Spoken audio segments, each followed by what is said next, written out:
Hello students, तो कैसे हैं आप सभी। उम्मीद करता हूं कि आप सभी ठीक होंगे और साथ के साथ सीटेट की तैयारी भी कर रहे होंगे। तो आज मैं आपको पढ़ाने वाला हूं एनसीएफ 2005।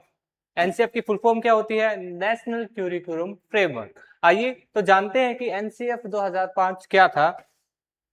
तो सबसे पहले जानेंगे कि इसकी कोर फिलोसफी क्या है या किस चीज पे बेस्ड है एनसीएफ 2005। लर्निंग विदाउट बर्डन पे, ठीक है। किस चीज पे बेस्ड है? लर्निंग विदाउट बर्डन पर। और ओल्ड वे में क्या था कि एनसीएफ 2005 आने से पहले ओल्ड वे क्या था कि heavy school bags and the crushing weight of rote memorisation. किस चीज पे जोर दिया जाता था पहले? रोट मेमोराइजेशन पर, रटने पर जोर दिया जाता था। और जो बच्चों के स्कूल बैग्स होते थे वो क्या होते थे? बहुत ज्यादा हैवी होते थे। पर एनसीएफ के आने के बाद, एनसीएफ 2005 के आने के बाद क्या हुआ कि किस चीज पे जोर दिया गया? Joyful understanding and active knowledge creation पर। किस चीज पर जोर दिया गया कि लर्निंग जो हो या अंडरस्टैंडिंग जो हो वो कैसी हो? जॉयफुल हो। और बच्चा कैसे सीखे? करके सीखे, मतलब खुद अपनी नॉलेज कंस्ट्रक्ट करे, ठीक है। और अगर खुद अपनी नॉलेज को कंस्ट्रक्ट करना चाहता है बच्चा तो उसे कैसा रहना पड़ेगा? एक्टिव रहना पड़ेगा। और ये जो एनसीएफ 2005 है, ये किनके द्वारा दिया गया था या किनकी रिपोर्ट में आया था? ये किनसे इंस्पायर्ड है? प्रोफेसर यशपाल के द्वारा। और ये एनसीएफ के बारे में कौन सी रिपोर्ट में बात की गई है? 1993 की रिपोर्ट में, aiming to remove fear and stress from the classroom. और इस रिपोर्ट का एम क्या था कि स्कूल क्लासरूम में जो फियर होता है या स्ट्रेस होता है उसको क्या कर दिया जाए? हटा दिया जाए। The roots of the framework. अब ये जो एनसीएफ 2005 है इसमें क्या दो चीजें मेन है क्या? एक तो क्रिएटिव स्पिरिट प्लस जॉय और लर्निंग विदाउट बर्डन। इन दोनों को मिला दिया जाए तो क्या बनता है? एनसीएफ 2005, ठीक है। कि लर्निंग कैसी हो? क्रिएटिव हो और जॉयफुल हो। और दूसरा ये किसने दिया है? क्रिएटिव स्पिरिट प्लस जॉय, ये दिया है रविंद्रनाथ टैगोर ने बताया इसके बारे में। और लर्निंग विदाउट बर्डन किसके बारे में, किसने बताया था? इन्होंने, यशपाल ने 1993 की रिपोर्ट में। इन दोनों को मिलाकर क्या बना? NCF 2005, a new era of education. अब देखिए ये किसके द्वारा क्रिएट किया गया है? एनसीएफ 2005 जो है किसके द्वारा क्रिएट किया गया? एनसीईआरटी के द्वारा। और इसकी फुल फॉर्म क्या रहेगी? National council of educational research and training. और जो ये एनसीएफ है, एनसीएफ 2005 जो है, इससे पहले और भी क्या एनसीएफ आ चुके हैं। जैसे कि पहला आया 1975 में, फिर 1998 में, फिर 2000 में। और जो ये एनसीएफ 2005 है ये कौन सा है? फोर्थ फ्रेमवर्क है। कौन सा है? चौथा फ्रेमवर्क है। और जो ये एनसीएफ 2005 जो है इसे कितनी लैंग्वेज में ट्रांसलेट किया गया है? 22 लैंग्वेज में से ट्रांसलेट किया गया है। और ये कॉन्स्टिट्यूशन के कौन से शेड्यूल में आता है? 8th शेड्यूल में। ये ध्यान रखेंगे कौन से शेड्यूल में आता है? 8th शेड्यूल में। अब देखिए कि एनसीएफ 2005 जो है और उससे पहले क्या, एनसीएफ 2005 आने से पहले क्या कुछ डिफरेंस था लर्निंग में, टीचर रोल में, क्यूरिकुलम में, डिसिप्लिन में या लैंग्वेज में? तो पहले लर्निंग कैसे थी? किस चीज पर जोर दिया जाता था? पैसिव लर्निंग थी या पैसिव रिसेप्शन था। अब एनसीएफ 2005 आने के बाद किस चीज पर जोर दिया जाने लगा? लर्निंग बाय डूइंग पर, जिसे क्या बोला जाता है? कंस्ट्रक्टिविज्म। लर्निंग बाय डूइंग का मतलब है कि बच्चा जो है खुद करके सीखे। ऐसे ही टीचर का रोल क्या रहता था पहले? एनसीएफ के आने से पहले नॉलेज डिस्पर्सर, मतलब सिर्फ एक नॉलेज देने वाला। पर बाद में क्या, एनसीएफ आने के बाद टीचर को क्या माना जाता है? सुविधादाता या क्या, एज ए फैसिलेटर उनका रोल होता है। फैसिलेटर का मतलब होता है कि बच्चा क्या करे? लर्निंग बाय डूइंग तो करे, खुद करके सीखे, पर जिसमें लर्निंग में प्रॉब्लम जब आ रही है तो वो क्या करे? टीचर क्या करे? उसकी हेल्प करे या सपोर्ट करे। ऐसे ही क्यूरिकुलम कैसे था पहले एनसीएफ के आने से पहले? वो था टेक्स्ट बुक पर। सिर्फ करिकुलम को माना जाता था कि सिर्फ टेक्स्ट बुक के अराउंड ही है क्या पूरा करिकुलम, या करिकुलम जो बनाया गया वो सिर्फ टेक्स्ट बुक से रिलेटेड बनाया गया। पर एनसीएफ 2005 आने के बाद करिकुलम किस चीज से कनेक्ट किया गया? रियल लाइफ से भी कनेक्ट किया गया, सिर्फ बुकिश नॉलेज पर ध्यान ना देकर रियल लाइफ से भी कनेक्ट किया गया। ऐसे ही डिसिप्लिन जो था कैसा था, फियर रहता था बच्चों में, और पनिशमेंट, पहले पनिशमेंट दी जाती थी ना बच्चों को, पर अब क्या, पनिशमेंट हटा दी गई है कि हम बच्चों को क्या नहीं दे सकते, पनिशमेंट नहीं दे सकते। अब किस चीज पर जोर दिया जाता है, डेमोक्रेटिक हो और जॉयफुल हो। ऐसे लैंग्वेज को क्या माना जाता था, एज ए बैरियर। जैसा कि आप सभी जानते हैं कि एक क्लासरूम में डिफरेंट कल्चर के बच्चे पढ़ते हैं, या डिफरेंट जिनकी मदर टंग अलग अलग होती है, या नेटिव लैंग्वेज क्या रहती है, अलग रहती है। तो जब पहले क्या माना जाता था कि डिफरेंट लैंग्वेज के बच्चे अगर एक क्लास में है तो वो क्या करते हैं, दुविधा पैदा करते हैं किसी और की लर्निंग में, या टीचर जब पढ़ाता है तो। पर एनसीएफ 2005 आने के बाद क्या, किस चीज को, लैंग्वेज को as a multilingual source resource use किया जाने लगा। ठीक है, अब देखिए क्या कंस्ट्रक्टिविज्म में क्या कुछ आता है, हमने पढ़ा ना एनसीएफ किस चीज पे बेस्ड था, कंस्ट्रक्टिविज्म पे। तो एक्टिव लर्नर आएगा, रियल वर्ल्ड इन्वायरमेंट आएगा, और दूसरा teacher as a facilitator.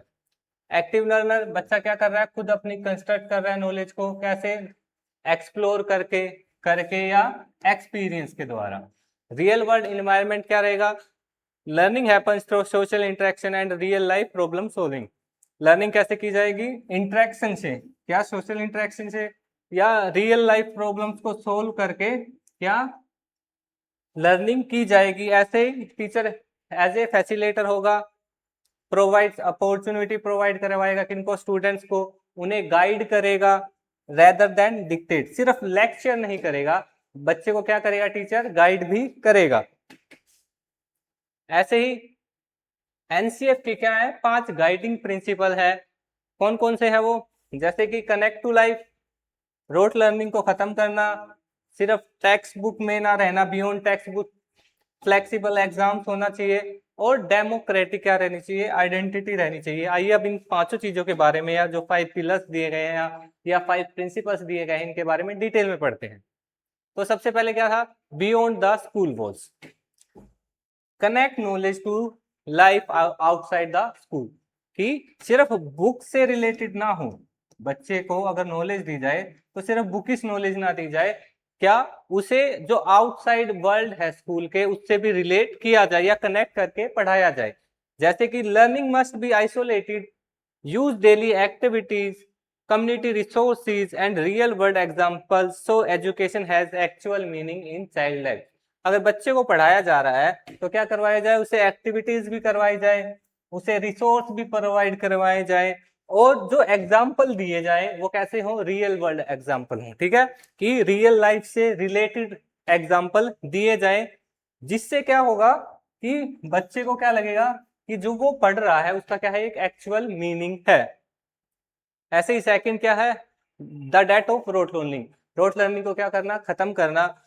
Ensure learning shift away from rote methods, move away from blind memorisation, blind memorisation से क्या रहना, दूर करना बच्चे को, या रोट लर्निंग को खत्म करना। True learning is meaningful, conceptual and achieved through active learning by doing. अगर बच्चा क्या करना चाहता है, क्या मीनिंगफुल लर्निंग करना चाहता है, या कंसेप्चुअल लर्निंग करना चाहता है, या कुछ अचीव करना चाहता है, किसके थ्रू, लर्निंग के थ्रू, तो उसे लर्निंग कैसे करनी चाहिए, लर्निंग बाय डूइंग से। ठीक है, मतलब करके सीखना चाहिए। अगर वो करके सीखेगा तो वो लर्निंग कैसी रहेगी, मीनिंगफुल रहेगी, कंसेप्चुअल रहेगी, और उसके थ्रू क्या बच्चा कुछ भी अचीव कर सकता है। अगला देखिए कौन सा है, beyond the textbook, enrich the curriculum for all around development. अब जो करिकुलम है वो सिर्फ किस पे बेस्ड ना हो, बुक्स पर बेस्ड ना हो, बल्कि ऑल राउंड डेवलपमेंट पर बेस्ड हो। आप होलिस्टिक बोल सकते हैं इसको। The curriculum must be child centred, curriculum को कैसा होना चाहिए, चाइल्ड सेंटर होना चाहिए, ना कि टेक्स्ट बुक सेंटर। इंक्लूड को curricular activities, physical education and art for holistic physical mental social growth. क्या कि इसमें चाइल्ड सेंटर में को करिकुलर एक्टिविटीज करवाई जानी चाहिए, बच्चे को फिजिकल एजुकेशन के बारे में पढ़ाया जाना चाहिए, आर्ट पढ़ाई जानी चाहिए, तो जिससे क्या होगा, बच्चे का ओवरऑल डेवलपमेंट होगा, फिजिकल डेवलपमेंट भी होगा, मेंटल डेवलपमेंट भी होगा, सोशल डेवलपमेंट भी होगा। ठीक है, अगला देखिए कौन सा है, एलिमिनेटिंग एग्जाम फियर। बच्चों का जो एग्जाम का फियर होता है उसे क्या करना, दूर करना। Make examination flexible and integrated with classroom life.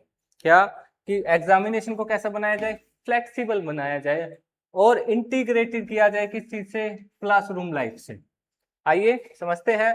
Move away from rigid terrifying annual exam, use continuous and comprehensive evaluation to assess children in a stress free supportive manner। कि क्या जो एग्जाम करवाए जाए वो सिर्फ एनुअल एग्जाम ना करवाए जाए। ठीक है, कि आप क्या, जैसे अब आपने देखा भी होगा कि बच्चों को सिर्फ साल में एक बार एग्जाम नहीं दिया जाता है, बच्चों को यूनिट टेस्ट भी दिए जाते हैं, या आपने देखा भी होगा कि क्वार्टरली भी एग्जाम होते हैं ना। ठीक है, तो अब सिर्फ क्या नहीं करवाया जाता, सिर्फ साल में एक बार एग्जाम नहीं करवाया जाता, या तो 2 बार करवाए जाएंगे या यूनिट टेस्ट करके टेस्ट लिए जाएंगे।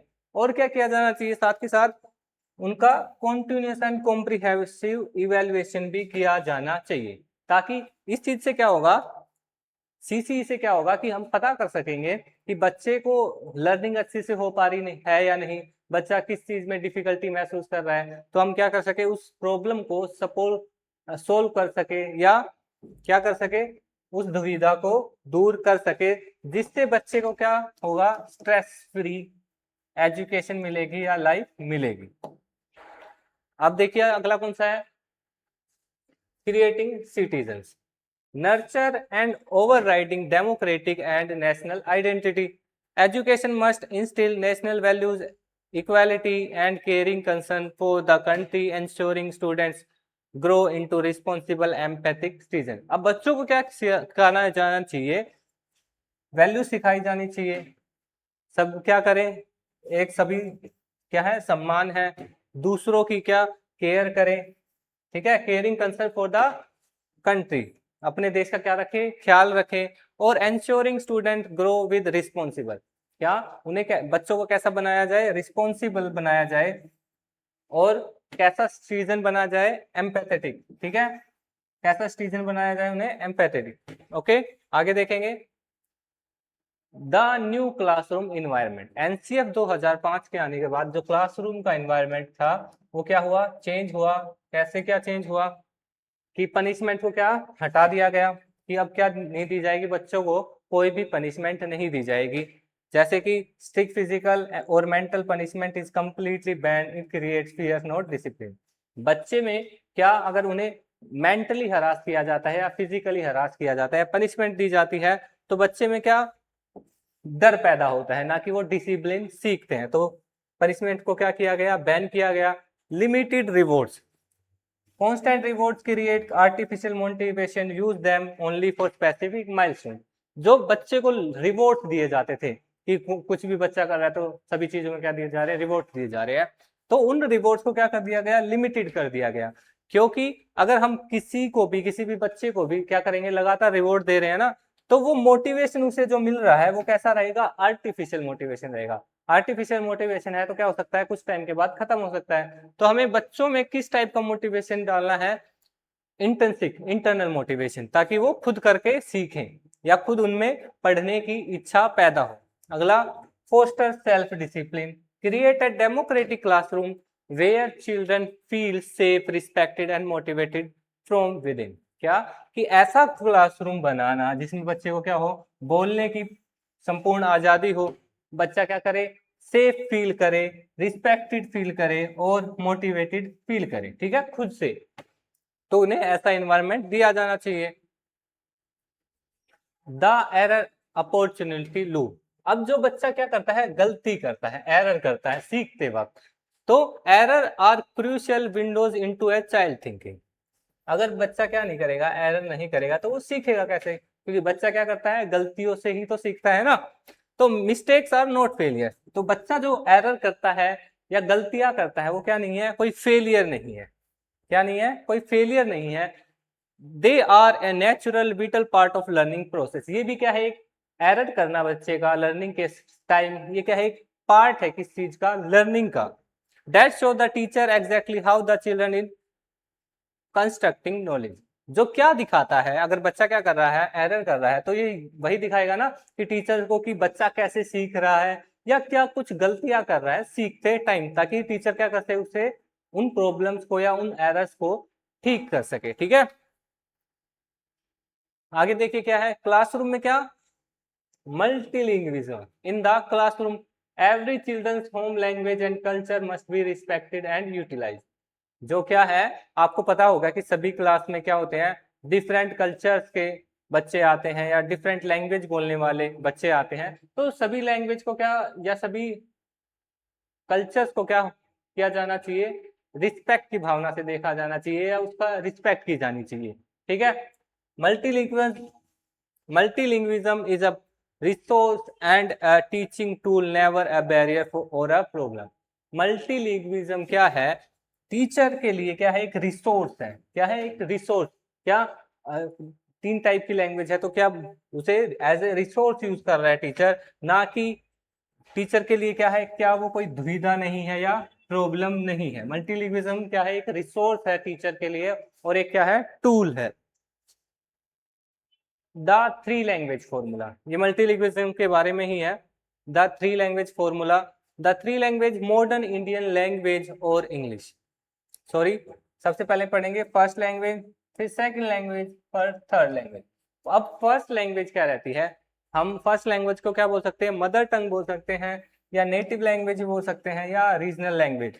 जो हम क्या करते हैं, सबसे पहले सीखते हैं, जो भी लैंग्वेज हम सबसे पहले सीख रहे हैं, ठीक है, तो उसे क्या बोला जाएगा, फर्स्ट लैंग्वेज। ऐसे ही सेकंड लैंग्वेज कौन सी होगी, वो कौन सी हो सकती है, हिंदी भी हो सकती है और इंग्लिश भी, depending whether it's a Hindi speaking state. अगर आपका क्या है, अगर आपने कहाँ जन्म लिया है, नॉर्थ, अगर नॉर्थ इंडिया में जन्म लिया आपने, तो यहाँ पे क्या है, हिंदी का चलन ज्यादा है, तो आपने पहले नेटिव लैंग्वेज सीखी जो आपके घर में बोली जा रही है, आस पड़ोस में बोली जा रही है, पर उसके बाद आपने जो लैंग्वेज सीखी, जैसे आप नॉर्थ में पैदा हुए हैं तो कौन सी सीखेंगे, हिंदी सीखेंगे। ठीक है, तो हिंदी क्या रहेगी आपकी सेकंड लैंग्वेज। उसके बाद आप क्या सीख रहे हैं, इंग्लिश सीख रहे हैं, तो वो कौन सी हो जाएगी, आपकी थर्ड लैंग्वेज। ठीक है, ऐसे ही अगर आपका क्या जन्म कहाँ हुआ होता, साउथ में हुआ होता, तो आपने पहले क्या सीखी होगी, मदर टंग में कन्नड़ वगैरह सीखी होगी, देन उसके बाद आपने क्या सीखी होगी, इंग्लिश सीखी होगी। ठीक है, इंग्लिश के बाद आप क्या सीखेंगे, दूसरी लैंग्वेज सीखेंगे, तो वो किस में आएगी, थर्ड लैंग्वेज में। इसलिए इसमें दोनों ऑप्शन दे रखे हैं कि हिंदी और इंग्लिश, जो भी लैंग्वेज आपने नेटिव लैंग्वेज के बाद सीखी उसे क्या बोलते हैं, सेकेंड लैंग्वेज। अब देखिए फोर पिलर्स ऑफ लैंग्वेज क्या होते हैं, LSRW, ऐसे याद रखेंगे आप, और ये लाइन वाइज ऐसे ही रहता है, इसका क्रम जो है वो चेंज नहीं होता है। पहले क्या आएगा, लिसनिंग, स्पीकिंग, राइटिंग और सॉरी रीडिंग एंड राइटिंग। तो लिसनिंग और रीडिंग कौन सी स्किल है, रिसेप्टिव स्किल्स। ठीक है, the child receive and process information, इसमें क्या करता है बच्चा, रिसीव करता है या प्रोसेस करता है किस चीज को, इंफॉर्मेशन को। और एक्सप्रेसिव स्किल्स कौन सी होगी, स्पीकिंग एंड राइटिंग, जिसमें बच्चा क्या करता है, दूसरों के साथ कम्युनिकेट करता है या वर्ल्ड के साथ कम्युनिकेट करता है या अपने थॉट्स को क्या कर सकता है, एक्सप्रेस कर सकता है। अगर आप क्या करना चाहिए, अपने थॉट्स को एक्सप्रेस करना चाहिए, या तो आप बोलकर करेंगे या फिर अगर कोई बोल नहीं सकता है तो क्या कर सकता है, लिख कर अपने किसको, थॉट्स को या इमोशंस को बता सकता है, तो इसे क्या बोला जाता है, एक्सप्रेसिव स्किल्स। अब देखिए क्या है, teaching maximum for math and science. अब दो टाइप से सीखते हैं हम, क्या, या तो कैसे सीखेंगे, कॉन्क्रीट टू एब्स्ट्रैक्ट या फिर नोन टू अननोन। अब कॉन्क्रीट टू एब्स्ट्रैक्ट क्या रहता है, start with physical objects the child can touch then move to formula. पहले बच्चे को सिखाया जाएगा कि जैसे बच्चे को क्या दिखाया गया, एक एप्पल दिखाया गया, और एक एप्पल दिखाने के बाद बताया गया कि क्या है ये, एक है, उसकी वैल्यू कितनी है, एप्पल कितने हैं, एक है। पर पहले तो क्या किया गया, ऐसी चीजें दिखाई गई जो से वो क्या कर सकता है, टच कर सकता है। पर उसके बाद किस चीज पे जाया गया, एब्स्ट्रैक्ट, जो हमें क्या, सिर्फ हम क्या कर सकते हैं, देख नहीं सकते या टच नहीं कर सकते, तो वो कौन से में आती है, एब्स्ट्रैक्ट में आती है, जो हमारे थिंकिंग करते हैं। तो पहले एक एप्पल के थ्रू समझाया गया और फिर लिख कर बताया गया कि इसे क्या बोलते हैं, एक बोलते हैं। ऐसे ही from known to unknown, build new concept entirely on the foundation of what child already experience। पहले वो चीजें बताई जाएंगी जो बच्चे को पता है, देन उनके थ्रू जो बच्चे को चीजें पता है किनके थ्रू जाया जाएगा, अननोन के थ्रू। ये उन चीजों को सिखाना जो बच्चे को नहीं पता है, और वो किन चीजों से सिखाना जो बच्चे को पता है। ठीक है, तो उसे क्या बोलेंगे, नोन टू अननोन। जैसे कि आप ये लगा लीजिए कि बच्चे को पता है प्लस और माइनस के बारे में पता है, ठीक है, तो बच्चे ने अगर अगर प्लस आता है, प्लस करना आता है, तो उसके थ्रू क्या सीख सकता है, वो मल्टीप्लिकेशन सीख सकता है। तो बच्चे ने क्या किया, पहले जो चीज पता थी उससे न्यू चीज को सीखा, तो उसे क्या बोलते हैं, नोन टू अननोन। अब क्या है, इंटीग्रेटेड सब्जेक्ट अप्रोच। अब इसमें क्या रहता है, इंटीग्रेटेड सब्जेक्ट अप्रोच में क्या रहता है कि सभी सब्जेक्ट्स को क्या रिलेट करके पढ़ाना। Subjects are not taught in isolated silos. Math can be taught through language, history, through environmental science, EVS। अब जैसे इसमें दे रखा है कि मैथ में भी किस चीज का यूज किया जाता है, आपने नोटिस भी किया होगा कि मैथ में लैंग्वेज का भी तो यूज किया जाता है ना, सिर्फ ओनली क्या नहीं है उसमें, नंबर्स नहीं है, मैथ में भी किस चीज का यूज किया गया है, लैंग्वेज का यूज किया गया है। ऐसे ही SST में किस चीज का यूज किया जाता है, SST में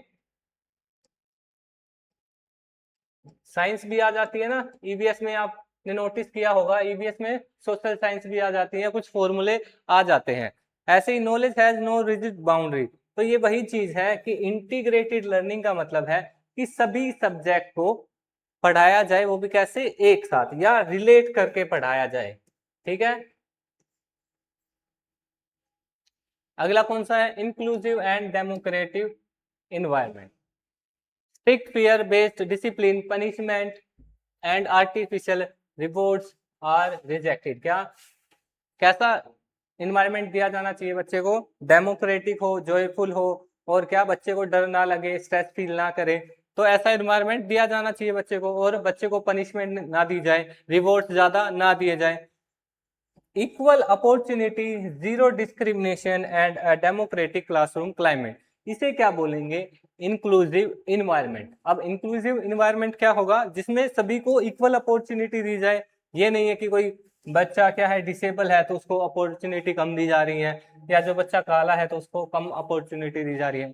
कि डिस्क्रिमिनेट ना किया जाए किसी भी बिहाव पर, चाहे वो कास्ट हो, चाहे वो कलर हो, चाहे वो जेंडर हो। ठीक है, ऐसे ही सभी को क्या डिस्क्रिमिनेट ना किया जाए, इक्वल अपॉर्चुनिटी हो, और क्लासरूम का इन्वायरमेंट कैसा होना चाहिए, डेमोक्रेटिक होना चाहिए। तो आज का टॉपिक इतना ही। कैसी लगी वीडियो अच्छी लगी हो तो लाइक करें, कमेंट करें, सब्सक्राइब करें। मिलते हैं नेक्स्ट क्लास में। Thank you.